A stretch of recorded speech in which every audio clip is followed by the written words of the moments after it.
महागठबंधन में सब कुछ ठीक ठाक है ऐसा लगता नहीं है। जिस प्रकार से आरजेडी के प्रवक्ता ने कांग्रेस के प्रवक्ता को एक निजी चैनल के कार्यक्रम में जिस प्रकार से लताड़ा, उसे साफ जाहिर हो गई है कि इन दोनों में किस प्रकार से असमंजस की स्थिति बनी हुई है या वैचारिक मतभेद है, ये सामने आ गया। जब सीट शेयरिंग को लेकर के बात हुई तो उसमें सीधा सीधा उन्होंने कह दिया कि जिसकी जितनी औकात होगी, यानी आरजेडी प्रवक्ता ने कहा कि जिसकी जितनी औकात होगी उसको उतनी सीट मिलेगी, उससे ज्यादा नहीं मिलेगी।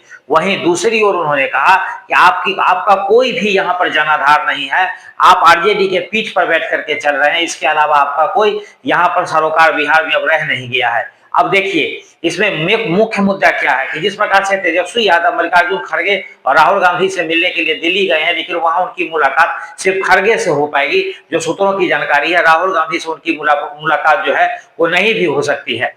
तो इस स्थिति में तेजस्वी यादव के सामने कुछ ऐसा रह नहीं गया था। जिस प्रकार से बार बार कांग्रेस सीएम फेस के नाम पर अपना पल्ला झाड़ लेती थी और कहती थी चुनाव के बाद सभी गठबंधन के लोग बैठेंगे और बैठ के तय करेंगे कि सीएम फेस कौन होगा। वही तेजस्वी यादव को लगता है कि वो सीएम फेस हैं और उनकी दावेदारी जो है प्रमुखता से होगी और सभी लोग उनकी बात को मान लेंगे। और लालू प्रसाद यादव भी, उनका भी यही कहना है कि तेजस्वी यादव भी सीएम फेस होंगे। जो 2020 में जिस प्रकार से वो सीएम कैंडिडेट रहे थे, उसी तरह इस बार के चुनाव में भी वो सीएम कैंडिडेट हैं। लेकिन कांग्रेस इस बात पर अपना मत सवाल नहीं रखती है। उसका अलग ही मुद्दा है कि चुनाव के बाद इसको तय करेंगे। तेजस्वी यादव की बेचैनी बढ़ी हुई थी। वो जिस प्रकार से चाहते थे कि कृष्णा अल्लाह या राजेश राम या कांग्रेस का शीर्ष नेतृत्व जो है वो इसको तय करे कि किस प्रकार से उनको ये बता दिया जाए कि ये सीएम तेजस्वी यादव होंगे और इनकी अगुवाई में हम लोग चुनाव लड़ेंगे। ये जरूर है कि महागठबंधन मिलकर चुनाव लड़ेंगे, लेकिन ये भी नहीं कह पा रहे हैं कि तेजस्वी यादव लीड करेंगे।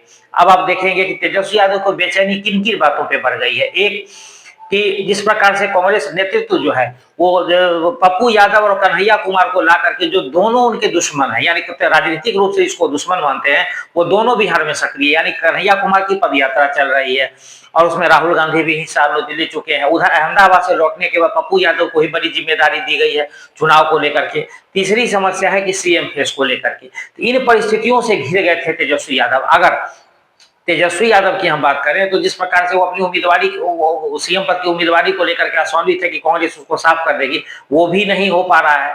दूसरी ओर कन्हैया जैसे नेता उनके प्रतिद्वंदी हो गए और कांग्रेस चाहती है कि कब तक लालू यादव के पीठ पर यानी आरजेडी के पीठ पर की राजनीति की जाएगी, यानी अपनी जो जमीन है उसकी तलाश जरूरी है। और इस बार आप देखिए कि इस बार के चुनाव में दोनों राष्ट्रीय दल जो है, चाहे भाजपा हो या कांग्रेस हो, ये दोनों अपनी अपनी कमर कस के चुनाव में भागीदारी कर रहे हैं और चुनाव में अपनी उपस्थिति जो है, ऐसे भाजपा की स्थिति अगर आप देखें तो एनडीए में सबसे मजबूत है। यानी नीतीश कुमार वहां कमजोर पक्ष रहने के बावजूद भी मुख्यमंत्री जरूर रहे हैं, लेकिन भाजपा हमेशा बड़े भाई की भूमिका में जरूर रही है।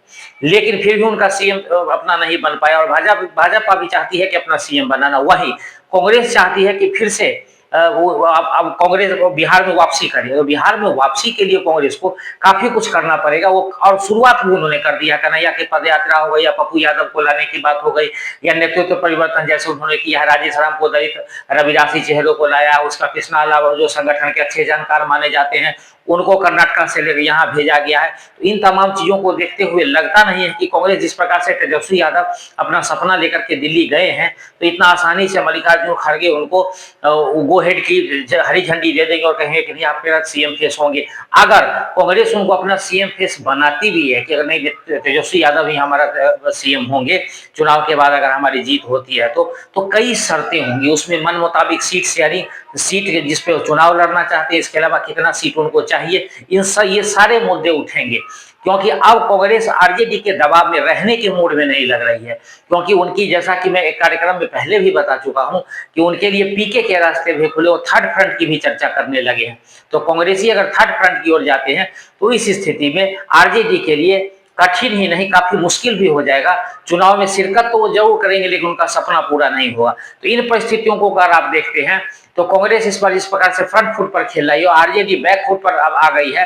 क्योंकि उसको अगर अब जब मल्लिकार्जुन खड़गे से बात करने की बात हो रही है, राहुल गांधी से मिलकर के बात करने की बात हो रही है, तो यानी दिल्ली नेतृत्व ने जो इसको यहाँ भेजा है, यानी कृष्णा अल्लाह और राजेश राम जिसको बनाया गया है, मतलब यहाँ पे बात नहीं बन रही है। तो इसे साफ हो जाता है कि दोनों में समन्वय नहीं है, असमंजस की स्थिति बनी बटौंजी हुई और तेजस्वी यादव इन्हीं बातों को साफ करने के लिए दिल्ली गए हैं और उसके बाद वो इस बात को आकर को आशान्वित हो जाएंगे कि नहीं, जिस चीज को हम चाह रहे थे वो मेरा पूरा हो गया है या कांग्रेस मान गई और किन शर्तों पर मानती है, ये तो तेजस्वी यादव के लौटने के बाद या कांग्रेस के अपने रुख से ही पता चलेगा।